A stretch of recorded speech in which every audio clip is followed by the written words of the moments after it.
Have you ever driven down a long, empty road late at night? The kind where the darkness seems to swallow the beams of your headlights, and the only sound is the whisper of the wind. Now, imagine you see someone on the side of that road, asking for a ride. You pull over, they get in, you start driving. But what if the person you picked up wasn't really there? This isn't just a scene from a movie. For many travelers, this is the chilling reality of the Konkan road. By day, it's one of the most stunning drives in India. A ribbon of asphalt winding through lush greenery, with the Arabian Sea peeking through the trees.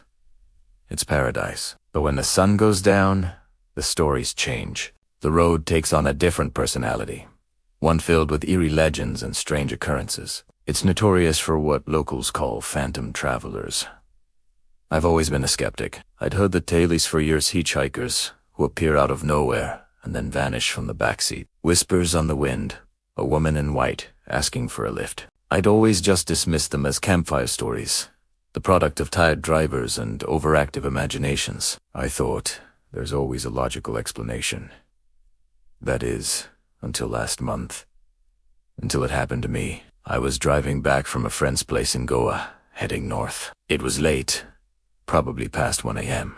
The road was deserted, and a thick fog was rolling in from the coast, making visibility tricky. My music was playing softly, and I was just focused on the hypnotic white lines on the road.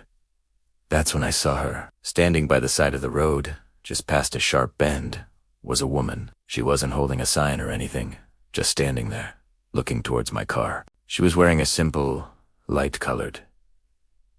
Sorry, my first thought was that her car must have broken down, but there were no other vehicles in sight. Against my better judgment, a feeling of unease crept in, but seeing her alone in the middle of nowhere, I felt I had to stop. I pulled over and rolled down the passenger window. Need some help?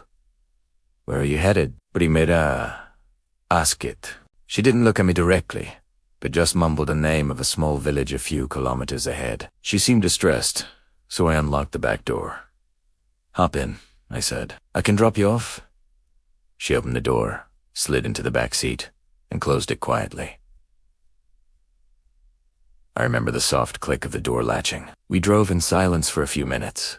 I tried to make small talk. Pretty spooky night to be out here, huh? No response. I glanced in the rearview mirror. All I could see was her silhouette against the dark window. I figured she was just shaken up, so I let it be and turned the music up a little. The silence was starting to feel heavy, almost suffocating. The fog was getting thicker, and I had to slow down, my eyes straining to see the road. After what felt like an eternity, but was probably only 10 minutes, I saw the sign for the village she had mentioned. We're almost there, I said, glancing in the mirror again. Where should I drop you? Still nothing. A flicker of irritation mixed with a growing sense of dread started to bubble up inside me. I slowed down as we entered the village, which was completely dark and silent. Hello? This is it, I said, a bit louder this time, turning my head to look into the back seat, and my heart stopped. The seat was empty. There was no one there. My mind said, did she jump out? No. I would have heard the door. Did I imagine it? Couldn't have. I distinctly remember her getting in, the sound of the door, her weight shifting in the seat. Panic set in. I slammed on the brakes in the middle of the empty street, my hands shaking. I got out of the car and checked the back seat, the floor, everywhere. Nothing.